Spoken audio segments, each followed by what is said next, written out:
Hey, what's up, y'all? Welcome back to Sports Side. Today I'm going to be talking about 5 exercises every football player should be doing for better performance.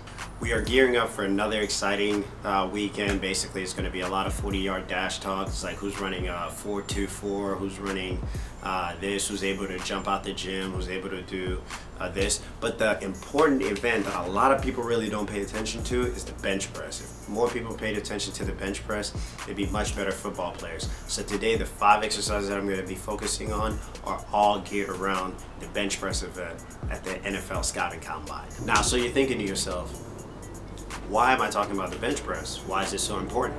The bench press is very important in the NFL for one particular reason: blocking. If you're a lineman, you're going to be blocking a lot. Every drive that you're going through, you're going to be pushing a lot of people up and down the drive, so you need stamina. If you're a running back, you got to protect your quarterback when you're not running the ball. If you're a wide receiver or a tight end, when the running plays for the running back, you got to block. And one of the key ways that a lot of people make their careers last longer in the NFL is by being able to actually block. So that's why blocking is very important. And in this sense, that's why the bench press is really looked at in terms of your stamina, how many reps you can do of 225. So sometimes you hear old linemen that are getting like 47, some running backs that are getting like 37, but the important thing is to be able to see what that stamina is when that muscular endurance is able to provide for a team, and that's like very good. So if you're able to improve your bench press to where you can do a lot of repetitions, a lot of teams later down the lines, whether it's pros, college, or high school, like your coaches are going to love it that much more. So it's very important for you to add this into your routine. Because I'm doing those 5 exercises, one of the first ones you're going to see, I'm going to be doing floor presses, but I'm going to be using chains. Chains is another form of variable load training.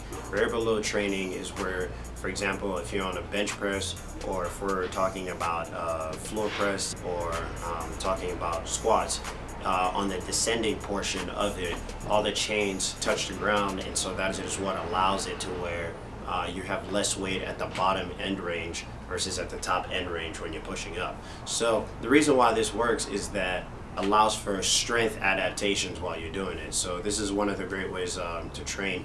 And then you'll see in the video also the chains at the bottom, even though you get to the top range, eventually you still want some of the chains to be touching the ground, because otherwise if you have all the chains go all the way up, it ends up tilting the entire barbell, and you don't want the entire barbell, especially with the athlete, dealing with it, because that's how you avoid a lot of injuries.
final set, and it's going to be the bench press, and I'm doing 135, just the final burnout.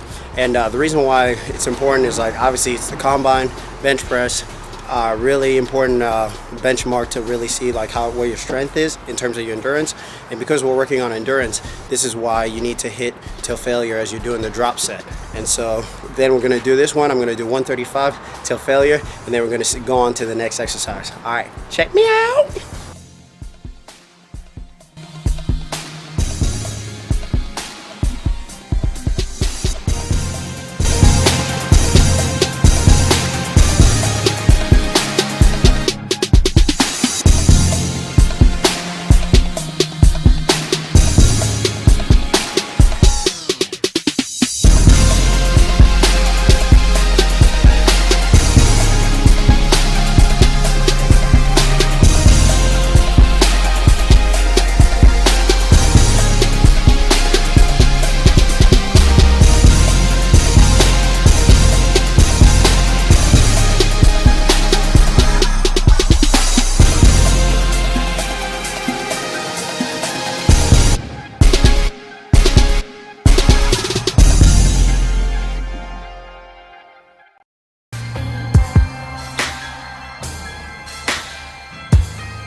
Hopefully you enjoyed that workout and you like the way that I was able to show you the importance of floor press, bench press with drop sets, doing DB incline rows. I do DB incline rows or opposing forces, things like that, because if you're doing bench press, you're going to start ending up, upper cross syndrome. You don't want to end up with upper cross syndrome. You saw me do bench press, floor press, but then you also saw me doing band rows and dumbbell incline rows because you want to do opposing forces on that. Triceps is one of the critical muscles that you really need, especially in the bench press, and so that's why there's overhead triceps. If you want to add in different things to that routine that I showed you, then you can do things like incline push-ups as well. But I like overhead triceps, but those are the 5 exercises right there that are very, very critical in terms of your bench press performance, especially if you're one of the players that's competing in the Scouting Combine. And congratulations to all the guys that got invited there. And a big shame on some of the ones that decided to skip out.